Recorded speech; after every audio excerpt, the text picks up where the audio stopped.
Hi everybody, my name is Andrew Jackson, and today I'm going to attempt to match the all-time high score for Bejeweled 2.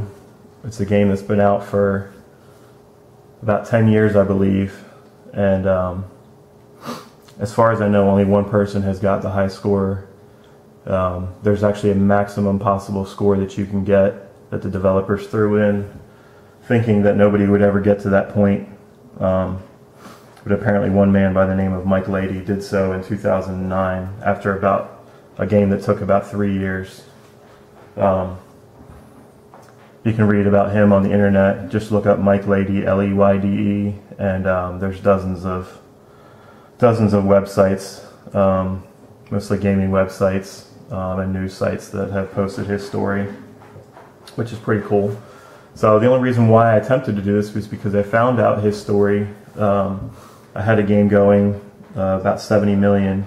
So I got curious, what were the highest scores ever, and that's when I found out about Mike and his record run and the maximum possible score that PopCap put into their game. So today we're going to try to match that.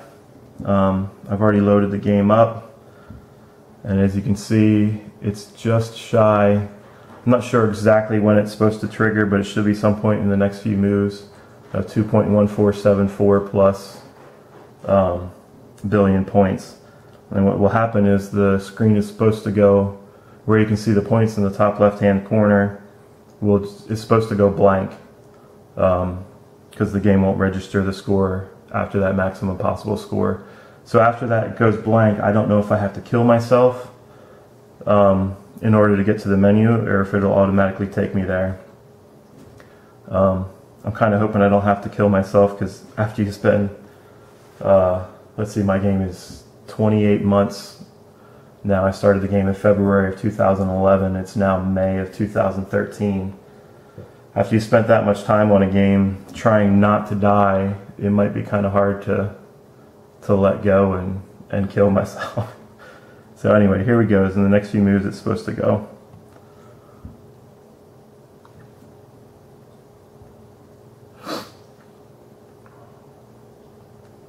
This should probably do it. Nope, not yet.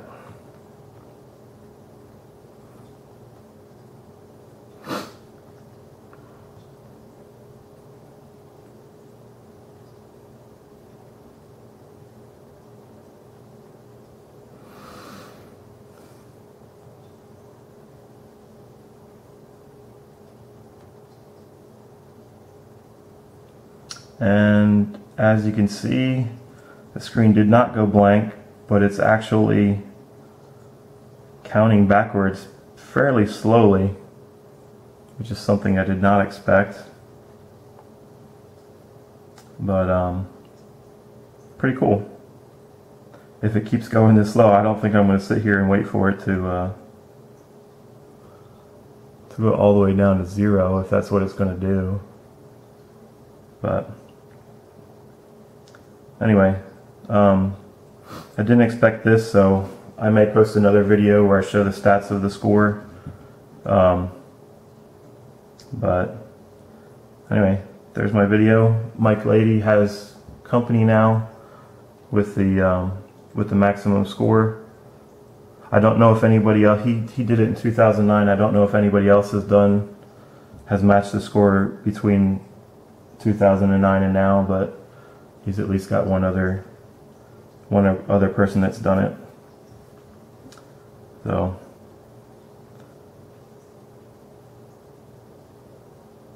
that's my video.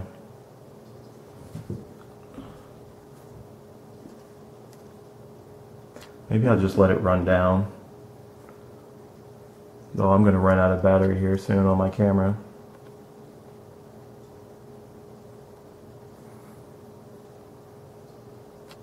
Let me see if it'll let me do any more moves.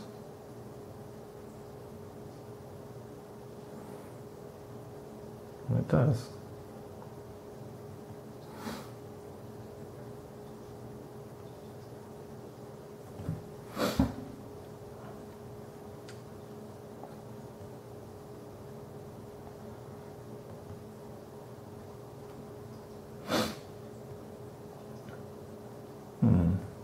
now I just want to keep on playing, as I've done so for over 2 years now. Any you know, even if it's just 30 seconds here and there, turn it on real quick. You just do it automatically now, where I load up the game and it pops right up, and even make just a few moves and then put it away. And then I'll do that anywhere from a few times a day to probably 50 times a day. And sometimes you get to play for long periods of time, but like I said, sometimes it's just a few short seconds and a few moves. But playing the game on the iTouch as I do allows me to do that, where I'm not stuck at sitting at a desktop computer or something, or on a console like Xbox on Xbox Live or something, and you know, can carry the game around with me and play whenever I want to. So waiting rooms, car rides if you're not driving, you know, anywhere, it comes in handy. As I'm sure all you know, is you all probably play your casual games like Angry Birds and such. Oh, and there's a this is actually something I try to avoid in my strategy, is making the power cubes, because if you get them near your hypercubes and you accidentally explode one, which is pretty easy to do on a cascade, that can ruin your day. Sometimes it can take out, if it gets down here, like if it was where this orange piece is right there, and if I had it explode, it would explode 5 hypercubes around it. So that's the thing to avoid. That's my strategy. Try not to do the exploding guys, and I try to make as many hypercubes as possible, and then get them down to the bottom. As you can see, I have always try to get one full row, and then try to work on a second row after that. And sometimes I'm able to do it, sometimes I'm not. Now, the game actually gets easier the more you play it. For one thing, for every level you go up, you get, I think, 5 or 10 more points per move. So at the beginning you start out, and I think you make 10 points per move, and then you get to level 2 and you make 15 points per move, and then it grows as you get the combinations and cascades and stuff. You know, you get the higher points. So I'm not sure what the most points I've ever gotten on a cascade is before. I think it might have been over 100,000 for one match, but I'm not exactly sure. I'm hoping that'll tell me in my score after I post it. So anyway, as you can see, I want to get rid of that red one before it gets down closer to the hypercubes, and anyway, that's my strategy. So the game's already over. I'm just playing because this is what I've done for so long. I'm not sure if I'm proud of this, or if I just think it's pretty pathetic. But it's probably a little bit of both. But depending on who you talk to, I'm probably the biggest loser in the world, or it might be something that somebody thinks is pretty cool. I'm really not sure why I did it, other than the fact that I knew that I could do it. Once I had the good game going and I found out about the maximum score, and I knew that the game was getting easier, which I alluded to earlier. The reason why it gets easier is because you're allowed a bigger buffer point total to get from one level to another. So at the beginning, the levels come fast and furious, and every time you start a level, all your hypercubes and all the pieces get mixed around again, and they fall down at random. So then you've got your hypercubes all over the screen, and the goal is to get them to the bottom again, so they're out of the way, because those are your lifeline. You use those when you can't make any more moves. You pick a color and you destroy all the pieces of that color when you use a hypercube on it. So when it jumps up a level, they get scattered all around, and then you end up having to use, sometimes you may have 12 or more at the bottom lined up, and then they get scattered around, and you end up having to use some of them to get them down to the bottom again, because they'll get, colored pieces will get trapped underneath here, and you would have to use cubes on those colors to get them all the way down to the bottom. And then the more playing area you have, the easier it is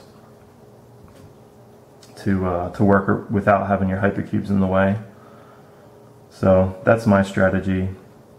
If you're interested, I don't recommend doing this because you'll spend, I'm not sure how long I've spent on it, but it's probably a good deal of time. I think Mike's game was about 2,200 hours, like I said, over 3 years. So I'm at about 28 months, but I'm not sure how much time I've put in it, but probably a good hour or two a day. So it may be somewhere up close to Mike's 2,200.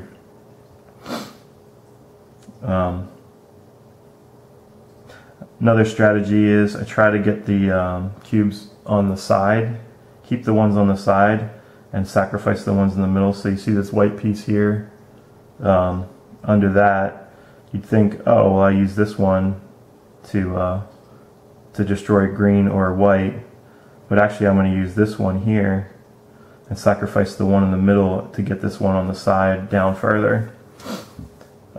Keeping the ones on the side instead of in the middle, it's just easier to work in the middle. You have more area to work with, and like you see that there, that's in the middle. I can drop that down, and it's just harder to make the ones on the edges. So in order to keep it uniform, it's you get all your pieces to the bottom. It's just easier to sacrifice the ones in the middle when you have to make that choice.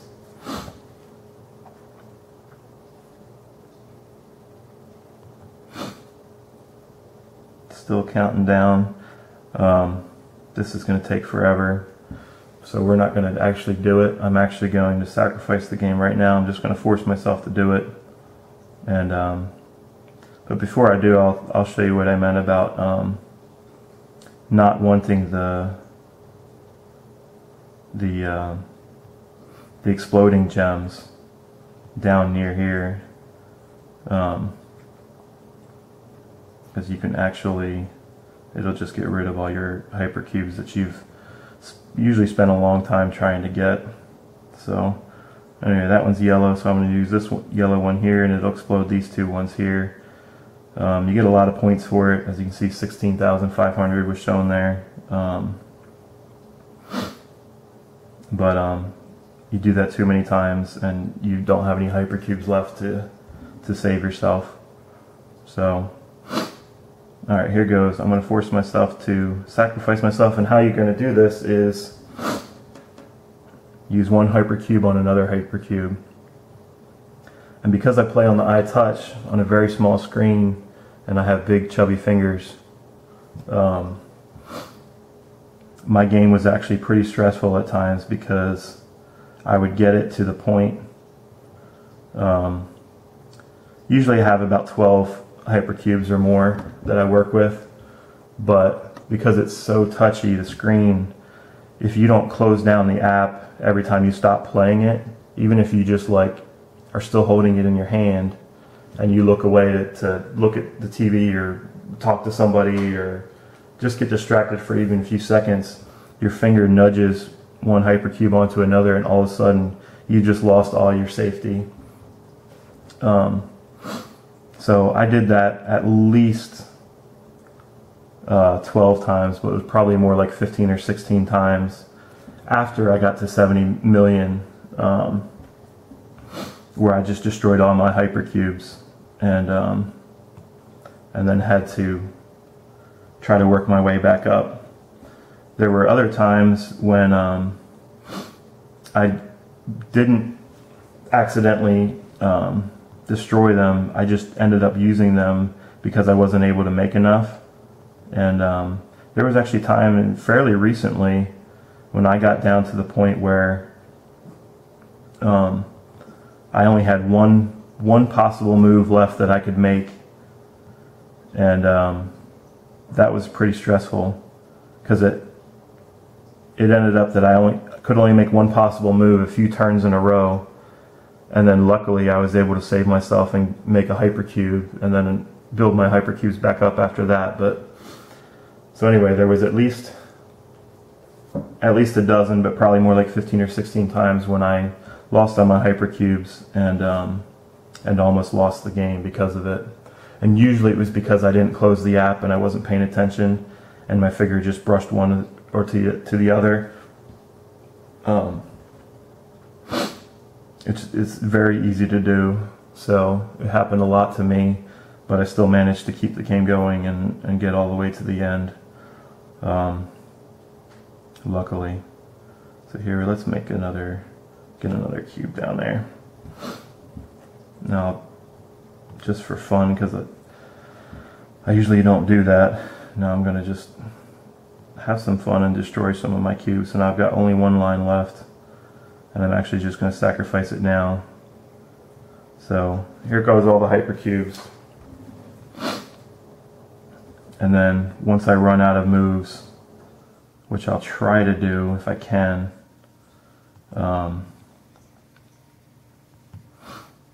it will end the game, hopefully.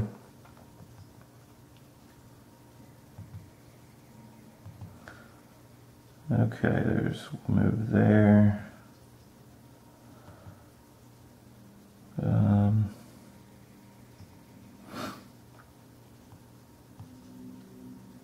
I thought it would be easier to kill myself on purpose, but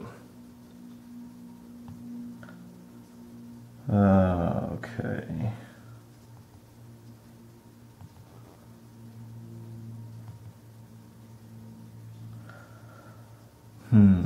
Down here.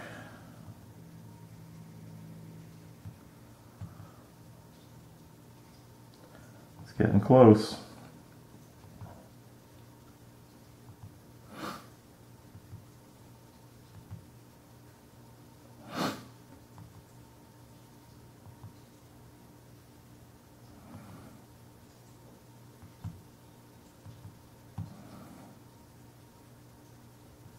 And of course, when I'm trying to die, the game is not cooperating. So it's making it look like it's very, very easy.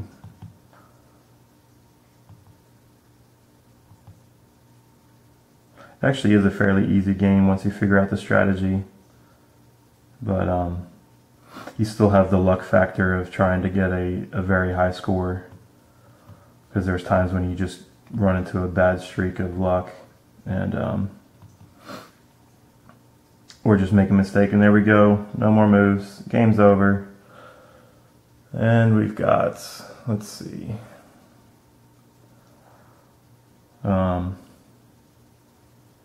there's my stats for my game. That's a lot of time invested, so I'm not going to do that again. I'm actually going to delete the app so that I don't naturally turn it on every time I go into my iTouch, and because that's out of habit, that's what I do. So anyway, there we go. Well, it didn't show my score actually. Let's see. Oops. Menu, quit.